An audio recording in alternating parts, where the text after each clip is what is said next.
Hey everybody, welcome back to the channel. My name is Jimmy, and in today's video I'm going to share with you how and where I create my own wallpapers. Now this is a topic that gets asked all the time in several of my videos, even just the one I just got done posting. I get asked, hey Jimmy, where did you get that wallpaper?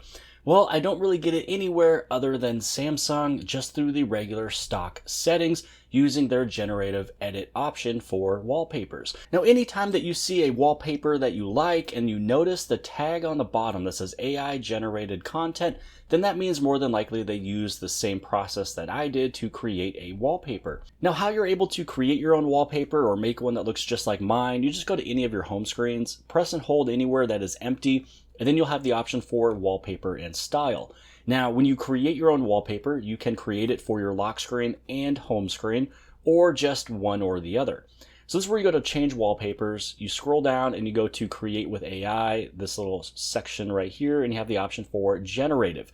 So you are generating a wallpaper based off of these options here. And there's quite a bit that you're able to change. So the one that I created was right here using the option of soft focus. And what you see up here is the same ones that you will see down here. You have imaginary, night, painting, terrain, mineral, luminous, soft focus, which is the one that I did, translucent, and bloom.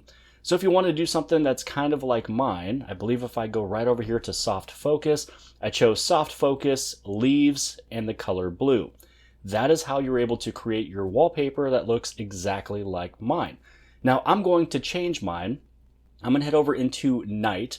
And what I want to do is I want to keep the color of gray. Actually, no, we're going to move this one over into indigo. And then we're going to change it from a distant range of, mountains. I'm going to move it over into the beach. And then rather than having it with ice, you can do it with like coral reef, flowers, waves, clouds, but I'm going to do bubbles. So I'm going to go to generate. And I believe that this one right here, one of these will be my new background. And these are different than what I did before. So like just a couple minutes ago, pretty much my thumbnail that I created, it looked a little bit different than this. And I kind of wish that I kept that one. So with this one, I'm going to go ahead and hit on set. Now what's fun about this is before you go to the full final completion, this is what my lock screen will look like.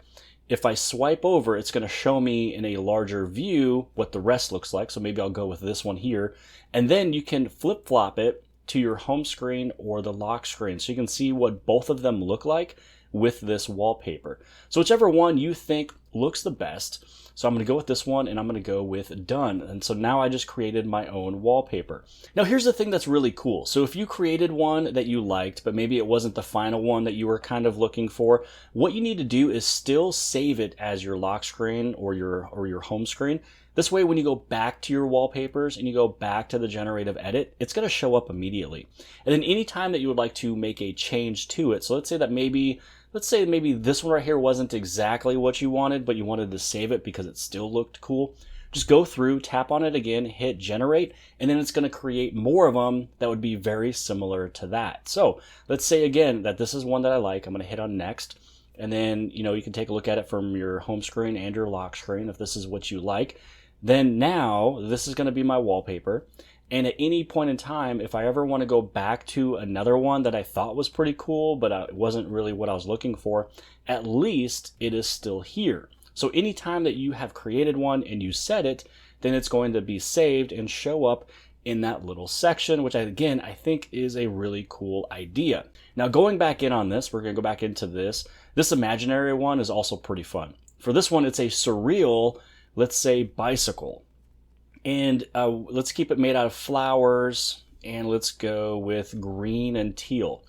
And you'll be able to see all the different things that they can do with a bicycle. So this one is made from flowers. Okay, nothing, looks that great to me there. So let's move on down. Let's go down to fleece. So let's see what they do with fleece. Now, they do a pretty fun job when it comes down to changing it between all these different words right here. Now I'm a little curious to see what they would do making a bicycle out of wood.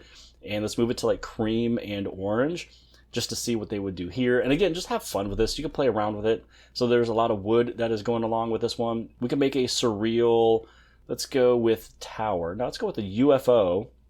And this UFO is made of lapis lazuli. And let's go, we'll stay with that cream and orange. So it's just all generative AI. And when you go through some of these things, some of them will kind of change a little bit here and there. So again, just remember you can tap on the image. You can see what it'll look like with your lock screen and with your home screen. One of the things that I also want to do is scroll on down, and I want to show you the option for painting. So when it comes down to painting, you can do, let's say, a beach. And then with the beach, you can either have it as nothing else, or we can throw in, let's do a T-Rex. Let's see what a T-Rex does. And we'll do the 19th century realist. So there's a lot of different options that you can do with generative edit. I believe the first time this was ever introduced, there was a little less options.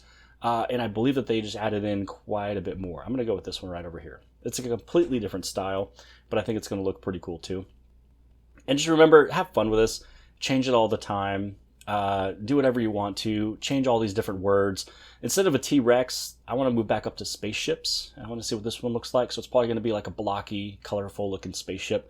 And then we'll go to like a different type of a style as well. Oh, that's funny. They got the spaceships on the ground. This one looks actually not too bad. That's a pretty good wallpaper right there. And I got a feeling that even if I was to set this one as my wallpaper, a lot of people are going to mention, where did you get that wallpaper? So I'm going to take a screenshot just so I can remember what I did with this one here. So here I want to head over to a different type of, let's go with this one. And ooh, this one's actually pretty cool too. So you can just see that you have a bunch of different styles, a bunch of different ways, a bunch of different locations, and additional things that you can just keep adding and creating when it comes down to wallpapers. So if I was to move right on back, here is the lock screen and the wallpaper that I have created. So hopefully you guys have appreciated this video. Hopefully it has answered a few of your questions. Always just remember, anytime that you see me using a wallpaper, especially if it has AI generated content, it's because I used this exact service here, change wallpapers, generative edit, and then I went through and I selected any of these options here, and then you just kind of go through different words and descriptions and just kind of create one. So I'm just going to head right on back over into the change wallpaper and styles, go back down to the generative edit, and here are the ones that I have saved. So if at any point in time someone wants to ask me what I'm using, this is all I really need to show them. The one that was getting a lot of questions was this one that I was using for a long time, and this was underneath the option of soft focus. It chose the option of leaves and blue. But hopefully you guys have appreciated this video. If you did, give it a big thumbs up. Don't forget to hit subscribe on the very bottom left hand side. And if you like this video, then more than likely you'll also like this video. And I'll see you guys later.